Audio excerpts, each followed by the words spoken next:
What's up, YouTube? It's the Master Gamer giving you a brand new video. In this video, we're going to be showing you guys my updated salary cap team. I showed you guys a little earlier my salary cap team from a couple weeks ago. I figured I might start doing a weekly update on that. So this is what we're working with. So as you can see, we're using what I have claimed to be known as Super Jesus Michael Vick. We have him up to 85 throw mid is the short version. So he doesn't miss throws and it's awesome. We're still rocking 2 running backs. We downgraded Tevin Coleman just because I needed the cap. And Tevin Coleman's really good at what he does. Keeping Christian McCaffrey at tight end because we move him around, we put him at tight end. If you saw, I'm pretty sure I posted on Madden Daily, so if you guys remember, it's over there. I posted how I get Christian McCaffrey at tight end in the New England Patriots playbook. And our receivers are Tyreek Hill all the way upgraded, T.Y. Hilton, and Randy Moss. This Randy Moss is really good. He gets to, I think, 89 speed. Yeah, 89 speed. T.Y. Hilton gets 87 speed. I'm not sure about T.Y. Hilton yet. I might end up downgrading to Ted Ginn, but I'm not 100% sure on that. That might be an update in next week's video, but again, I'm not sure. Then across the O-line, we pretty much have 20 caps. They're about the mid-tier guys. These are all pass blockers, so we just get pass blockers across the O-line. And then on defense, I run a defense where I have 4 linebackers or 3 linebackers on the field a lot. So we have all 4 linebacker positions kind of filled out. Any 4 of these can be on the field at the same time. Personally, my top 3 are the Deion Jones, the Kamu Hill, and the Foyesade Alukin. I don't know how to say his name. We've just been saying Hadouken, but I don't know what his name is. Honestly, it seems easier, but the UO and not the OU, it's got me messed up.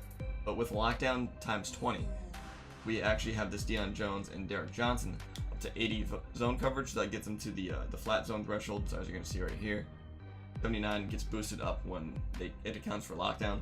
We get both of those guys to 80 zone. They're playing by flats. That's really good.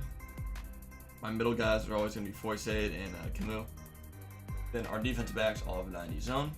So if you've seen the thing that came out a couple weeks ago, 90 zone is really important. It's not as important as last year, but it still is very good. So Champ Bailey, Darius Slay, Rod Woodson, Adrian Amos all meet 90 zone. They're all very good players. They're all very fast. They're really good DBs, and I want to have them to help me kind of when I run a defense that kind of forces someone to one side of the pocket and they're trying to throw those deep corners, I want to have the best corners on the field to kind of capitalize on that and make a play. Across the D-line, we have kind of average guys. So Calais Campbell, all the way tiered up. Calais Campbell cards are always really heavy, really big, have a lot of strength, block shed, and power move. So he's a really good run stuffer. He's kind of in a good spot to get good animations, kind of force Vic to roll out of the pocket, roll into my spies, roll into my contains. Brandon Williams is a cheap shedder. I can show you guys real quick. I think I mentioned in the last video, but he's got 88 block shed and 88 strength for 20 cap. That's really good. And then JJ Watt, team MVP for 25 cap. Let me tell you why. JJ Watt, you know, I'm just going to show you. 78 catch. You may be wondering, why 78 catch for a defensive end?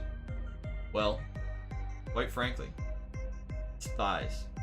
When you put him in a spy, and they get a throw out of sack, or they try and test the spy, or the ball gets tipped up in the end zone, and JJ Watt's right there, I have not seen him drop a pick yet. He has won me countless games because people don't think that JJ Watt is a threat in zone coverage. And he's not really in zone coverage, but theoretically zone coverage. JJ Watt can capitalize on any mistake an opponent makes with that catch, especially a mistake that they're not ready for, and that's something that I see a lot. People test the spy. I got used to testing the spy last year.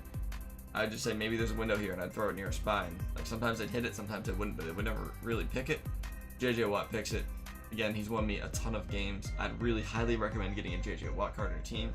This one isn't even that stacked. I mean, it's 25 cap, 82 block shed, 82 power move, 87 strength. He's just average in terms of stats, but the interceptions he gets wins me a lot of games, and I'd highly recommend using that card or some card in that manner. If you want to use a Juice JJ Watt, go ahead and use a Juice JJ Watt. But this is definitely the card I would choose. Right now, we kind of have a low kicker. That's the one thing I'm worried about right now, but I think it's like 84 kick power, 82 kick power. It's not like far off from what I used last year, so could be worse. That being said, if you guys have any questions about my team or maybe something about your team, ask them down below.